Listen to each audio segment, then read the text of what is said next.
Hey, I'm Austin Webb, and I moved to Nashville about March of 2011 from the Greenville, South Carolina area.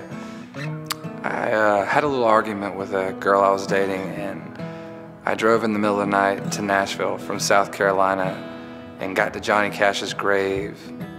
Sat there for about an hour playing my songs, his songs, and I think it was a real turning point for me, and it kind of led to a lot of where I'm at right now.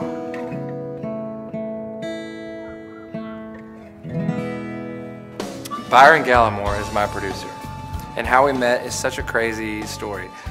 He was pitched to me by my daughter's voice coach, and he was up here giving her a voice lesson one day, and he handed me a CD, and he said, check this out when you get a chance. When I came back in, I'm guessing that the voice teacher wasn't expecting me to say how much I liked it, but I did like it that much, so I was immediately like, how can I meet Austin?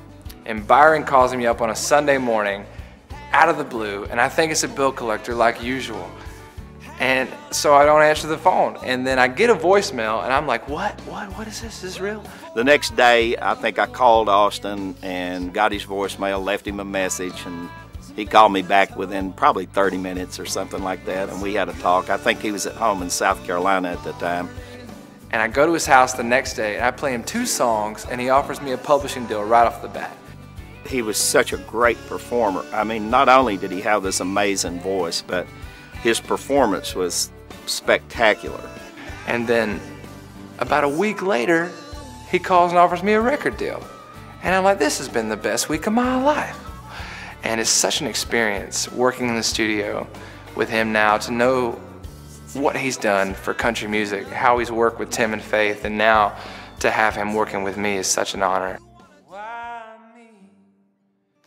I remember getting the call about the Opry, and I'm sitting there literally looking out my window, and I'm like, come on, no way. There's nothing that describes the Opry that I could say ever. And I get up on stage, and I'm 100% comfortable, but walking out there, every single one of my heroes stood on that stage, it makes me, I don't know, it's a big deal, and I'm so grateful and thankful to have that opportunity. What's so crazy about it is that night, Vince Gill was on the bill, and I walked up to him and told him how big of an influence he was on my life and career, and I told him about how his 4-disc compilation CD has one of my top 5 records, and we're talking for a while, and then I'm leaving, and he looks at me and he says, welcome.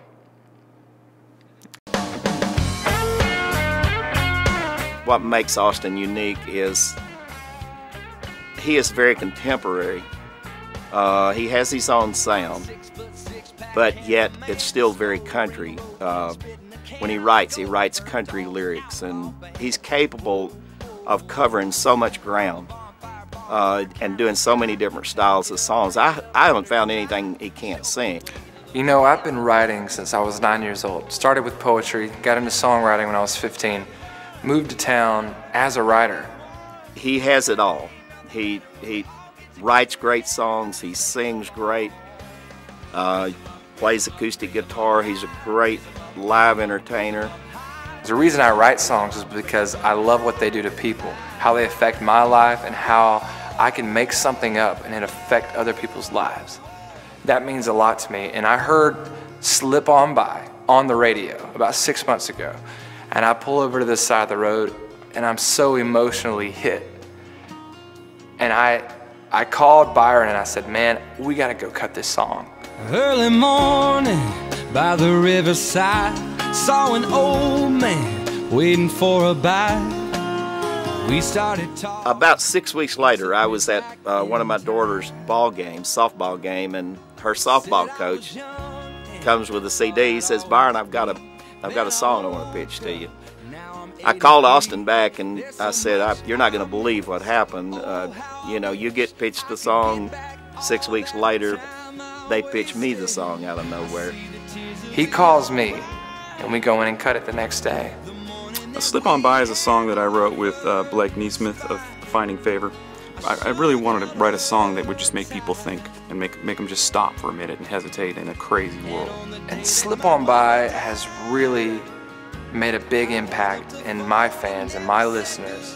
I think it made us realize that we did have a special song on our hands, and you know, it was humbling and at the same time just exciting for us to know that he chose to cut this song after pretty much every song that he's cut to date is songs that he's written on. Please remove your hats and join in as country recording artist Austin Webb sings our national anthem.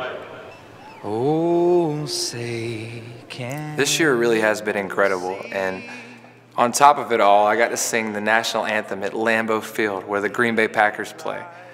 Huge. And I remember the call, and I'm like, Austin, do you want to sing the national anthem? It's like 8 o'clock in the morning. Yeah. What? Yeah, sounds good. And then I wake up, what? I just signed up to sing the national anthem, and I'd never sang it in my life. Austin is great live. He puts on an amazing show, and whether he's playing for 3 people or 300 or 3,000, it really doesn't matter. He gives you the whole scoop, and he really gets into it. I've wanted this my entire life, and there's certainly no way that I'm going to give it up without a fight. I just don't see any limitations at all with Austin. Somebody's gotta be the life of the party.